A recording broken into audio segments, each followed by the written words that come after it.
सारी सिद्धियां उसके पैरों में लौटने लगती हैं, जिसका नाभि से भजन प्रारंभ हो जाता है परावाणी से। अजपा जाप उसे ही कहते हैं जो नाभि से होता है। अजपा जाप करने वाले उपासक में जो अजपा जाप करने की चाह रखते हैं, पहला नाम सिद्ध करने के लिए भोजन सात्विक और थोड़ा, अगर एक समय पाके निर्वाह कर लो तो अच्छा, नहीं तो 2 समय, 3 समय पाने का तो अधिकार ही नहीं साधक को। भगवान की बड़ी कृपा है, जब भूख थी तब था नहीं, और जब है तो भोजन नहीं पा सकते। वो बड़ा लीला बिहारी है। जब भूख थी तब भोजन नहीं, और जब भोजन है तो नियम कानून इसके लग गए हैं, ये इतना इतना। दूसरा, पहला भोजन पर पवित्र, देखो नाम जप के लिए बहुत आवश्यक है। यही जीवन है कि अगर आप नाम जप करने लगे तो हमारा बोलना, हमारा जीना सार्थक हो जाएगा। अगर नाम जप आपको करना है तो पवित्र भोजन होना चाहिए। 2 टाइम भोजन पाना है तो थोड़ा थोड़ा पाओ, पेट ना भरने पाए, ऐसा ना लगने की वजन बढ़ गया है। वजन बढ़ गया है तो भजन घट गया है, वजन घट गया है तो भजन बढ़ गया है। देखो, तुम्हारे संसारिक संबंधी माता पिता चाहेंगे कि तुम्हारा चिकना शरीर होना चाहिए, हष्ट पुष्ट होना चाहिए, लेकिन हम चाहेंगे कि तुम्हारा भजन पुष्ट होना चाहिए, भगवदाकार वृत्ति होना चाहिए। शरीर तो आज है, कल नहीं रहेगा, चाहे जितना चिकना कर लो। संसारिक माता पिता के प्यार में और गुरु के प्यार में यही अंतर है। वो आपके स्वरूप को पुष्ट करेगा तो शरीर तो अपने आप, मन प्रसन्न है तो वो स्वस्थ है, अस्वस्थ होने पर भी स्वस्थ है। अगर शरीर स्वस्थ है और काम वासना है, नाना प्रकार की चिंताएं, ये थोड़ी माता पिता दूर कर पाएंगे। वो तो तपस्या और साधना से ही दूर होती है।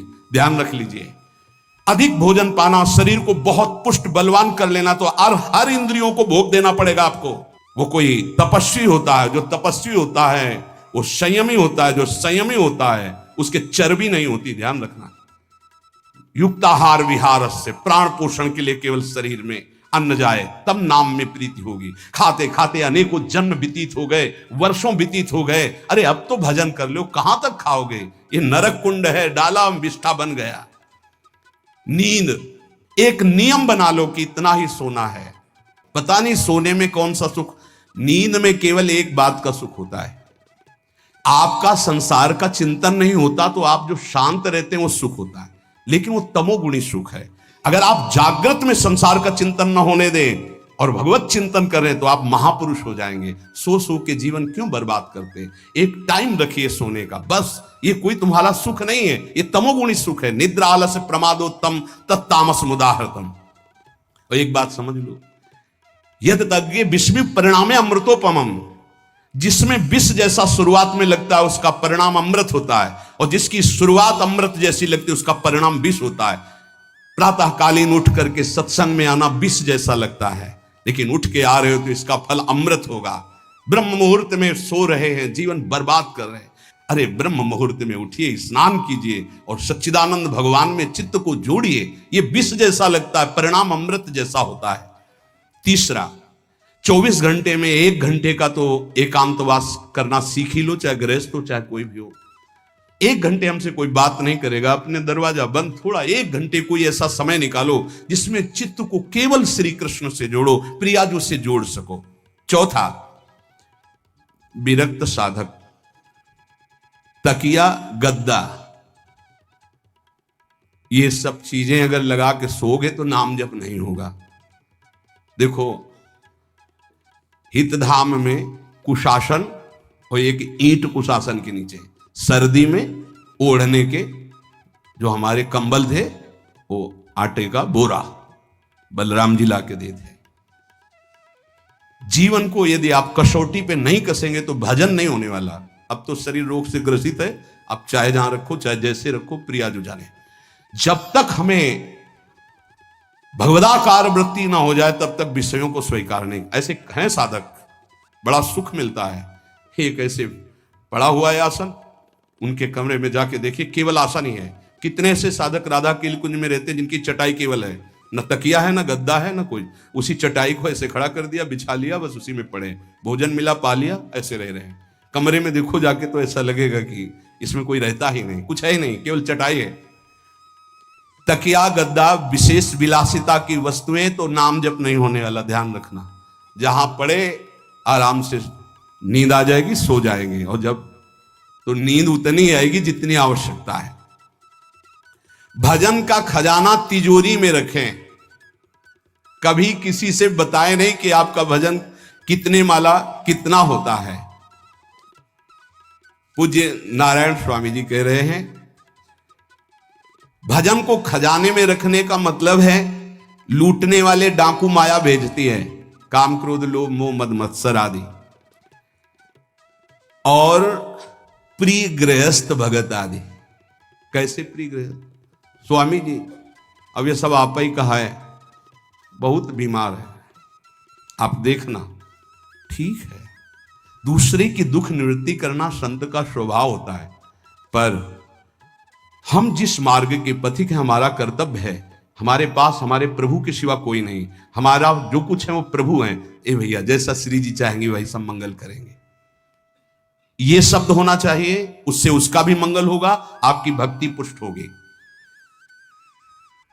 कभी भी जो गृहस्थ में भजन करता है, किसी भी तरह का किसी से भी कोई प्रतिग्रह ना ले, नहीं ले लो, ये लो ही बढ़िया है, रख लो, नहीं महाराज हमारा ये मार्किन का गमछा ही काफी है हमारे लिए, नहीं नहीं नहीं, ये प्रसाद पाल, हाँ इतना किनका दे दीजिए, भगवत प्रसाद है, ये हमारे लिए पर्याप्त। गृहस्थी में अगर आप भजन करते हैं तो अपने भजन को बचाने के लिए किसी से भी दान पुण्य, किसी का भी बट रहा है वो स्वीकार न करें, किसी से प्रणाम नमस्कार, किसी से अपनी सुविधा सेवा स्वीकार न करें। और जो विरक्त है उसको ध्यान रखना चाहिए, ये हमारा जीवन केवल जगत मंगल के लिए विश्वेश्वर भगवान को समर्पित जीवन है, ना हम किसी को शाप दे सकते हैं, ना किसी को वरदान दे सकते हैं।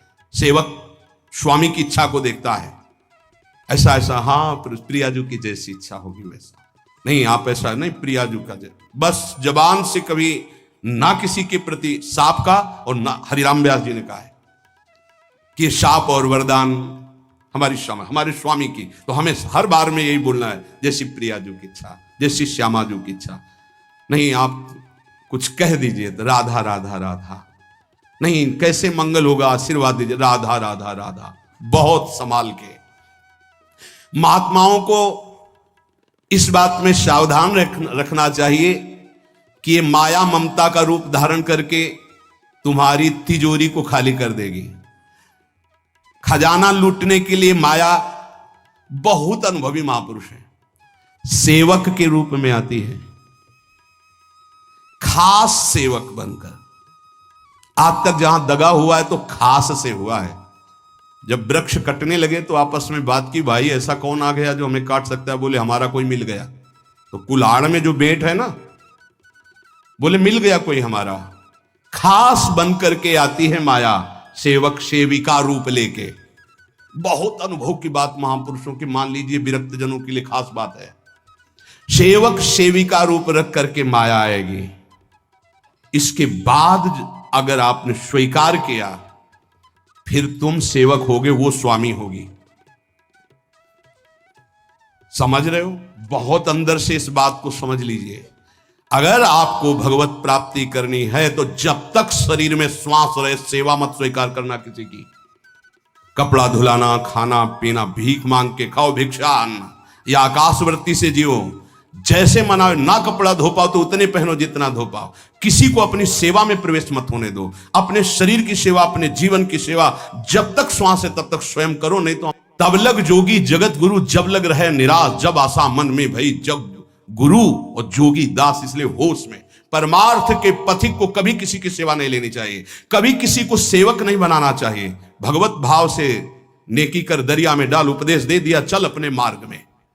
जीवन की ये बात हमारी अनुभव की मान लीजिए। अगर निर्विघ्न पंथ निर्वाह करना है तो कभी किसी को यहां सेवक न बनाया जाए। सेवक सेविका के रूप में स्वीकार करने वाले साधु का हृदय आग की तरह जलने लगता है। जो जिंदगी भर निश्चिंत और निर्भय रहा, उसे भयभीत और चिंता युक्त होना पड़ता है। अपने भजन को खास तिजोरी में रखे, अपने में जो सिद्धियां जागृत हो कभी प्रकट ना होने दे, उनका कभी प्रयोग ना करे। एक एक शब्द पर ध्यान देना, उसी को भगवत प्राप्ति होती है जो अपनी सिद्धि को प्रकाशित नहीं करता। ये माया त्रिशंकु की तरह लटका देती है, न स्वर्ग में न भूमि में। देखो सेवक जी महाराज कहते, ऐसे न वैसे रहे मजरेढ़ो, पाछलियो जो करी निर्भाषित। न परमार्थ के न व्यवहार के। ये गांठ बांध लो, हाथ जोड़ के कह रहा हूं, सेवा के भाव से माया प्रवेश करती है और स्वामी भाव को रौंद करके सेवक बना लेती है। फिर जैसा चाहती वैसा नाच नचाती है, कोई भी हो।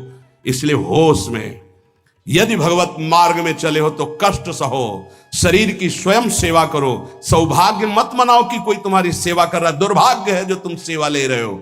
हाँ, अब शरीर इस काबिल नहीं तो श्री जी जैसा जाने वैसा। जब तक पानी उठा के पीने लायक हो तो किसी से पानी मत मांगना, किसी को अपना मत बना लेना। जब तक भगवत साक्षात्कार ना हो किसी को शिष्यत्व में मत स्वीकार कर लेना, नहीं तो बात समझ लेना, आगे खुद आपको समझ में आ जाएगा। किसी भी तरह से अपनी तिजोरी को ना खुलने देना तो भगवत साक्षात्कार हो जाएगा। बोले नहीं, हमारा तो परहित की भावना और प्रचार करना है, तो है क्या तुम्हारे पास प्रचार करने के लिए? परहित की भावना के लिए है क्या तुम्हारे पास? जब तक सर्वत्र श्री कृष्ण का अनुभव नहीं हो जाता तब तक उसमें कोई सामर्थ्य नहीं होती। और जब सर्वत्र वासुदेव का अनुभव करता है तो उद्धार किसका करना है? विचार करके देख लीजिए। फिर वो स्वांता सुखाए तुलसी रघुनाथ गाथा। इसलिए भजन के खजाने को बचा के रखो। रूखा सूखा टुकड़ा खा करके गंगा जल यमुना जल का आचमन करके जीना सीखो। अच्छे अच्छे पदार्थ सामने होने पर वही पदार्थ स्वीकार करो जिससे तुम्हारी जिह्वा रुचि ना कर पावे। ये दुष्ट है, इस दुष्ट को दंड दो। नारायण स्वामी जी ने कहा है, आगे हमने कल चिंतन में पढ़ा था, कह रहे हैं कि हमने इसको कैसे वश में किया। जहां गरम जलेबी बनती थी वहां खड़े हो जाते थे, कहते देखो कितनी बड़ी हाल है, नहीं मिलेगी तुझे, चलो। पूरी बाजार में घुमाते थे और कहीं भी इसको नहीं। और अगर संयोग वसात मिल जाती थी तो गंगा जल में फेंक देते थे। हरिद्वार में नारायण स्वामी जी गंगा जल में फेंक देते। हाँ, बहुत बढ़िया बीठी, ये ले। अपने हृदय को पावन रखने के लिए इसी जन्म में भगवत प्राप्ति के लिए आहार को सुधारा जाए और निरंतर नाम जपने का अभ्यास